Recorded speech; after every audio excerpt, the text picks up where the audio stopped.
You know, since when did the media become the first place you went to report an alleged rape? Not the police, the media. Here we've had the Brittany Higgins case, of course. In Britain now, it's the Russell Brand allegations. Brand is, of course, the loudmouth comic and actor and now social media star. 11 million followers on Twitter. That's pretty good going. Who was on the left, now preaches conspiracy theories that are all over the ideological shop. You know, vaccines are bad, Ukraine's bad. Now is accused in the Sunday Times in London of rape and sexual assault by 4 women. One was just 16 at the time. She says that the 30-year-old Brand groomed her. Russell engaged in the behaviours of a groomer. He would try to drive a wedge between me and my parents, taught me to lie to them.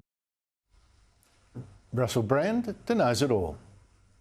I was very, very promiscuous. Now, during that time of promiscuity, the relationships I had were absolutely always consensual. I was always transparent about that then. And to see that transparency metastasized into something criminal that I absolutely deny makes me question, is there another agenda at play? Now, he reckons by another agenda, it's another conspiracy, this time by the media to silence this brave truth teller. You guys have been saying in the comments for a while, watch out, Russell, they're coming for you, you're getting too close to the truth. Russell Brand's a conspiracy theorist. Russell Brand's right wing. I'm aware of news media making phone calls, sending letters to people I know. It feels to me like there's a serious and concerted agenda to control these kind of spaces and these kind of voices. Joining me from London is broadcaster and writer Esther Krakue, who no one can silence. Esther, none of these women went to the police, so now Brand is being tried in the media. Now, is this fair? Of course not, but that's why we have a judicial system and we don't try people by the court of, via the court of public opinion. At the end of the day, this has just boiled down to a very kind of publicised case of he said, she said. Obviously, the allegations that these women are levelling at Russell Brand, these happened over a decade ago. So even if we take their story at face value, you know, we can understand that there will be the issues of distorted memory. Obviously, he's denying it all, so it's really going to be difficult to tell the truth. But I'm questioning overall what they're trying to gain from having spoken to journalists instead of going to the police. Because at the end of the day, the public is powerless to actually do anything. We can't, you know, have Russell Brand hung, drawn, and quartered, right? We can't take any action against him. You know, if you were really interested in justice, you would go to the police. So I'm very skeptical about all of that.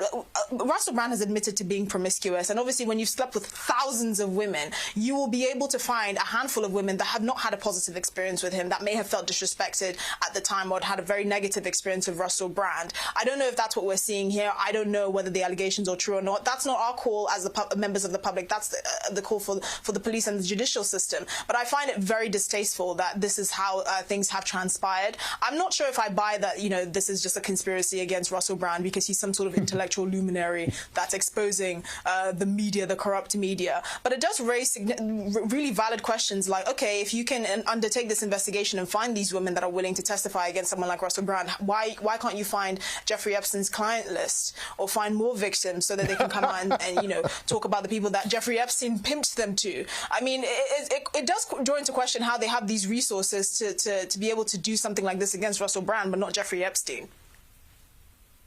Well, I think you make a really good point there. I don't believe, well, you know, they may have felt more wanting to get him now than they did when he was on the left, very clearly on the left.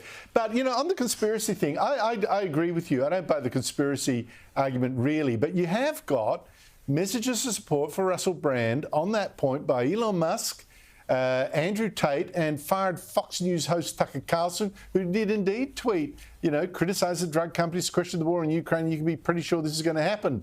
I don't know. Who do you think actually buys these arguments that Russell is simply a victim of, you know, corporate media looking after their own? I don't think very many people buy it. Once again, with these sorts of kind of fiascos, we often miss a good teaching moment, or a good sort of teaching moment, in the sense that if you are a man in the public eye, or just a man in general, sexual discipline is very important, because if you make a habit of, being intimate with many women, at some point there is a high likelihood that something negative will happen, or something could bite you in the bum.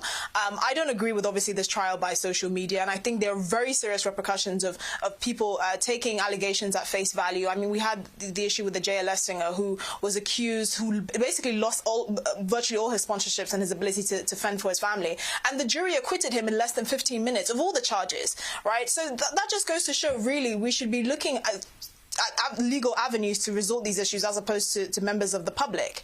And I think Russell Brand embodies that, even though I don't buy the argument that this is a giant conspiracy against him and his, intellectually visionary views on things. Yeah, I agree with you completely. I'm not a fan of him, but I do think this is not the process.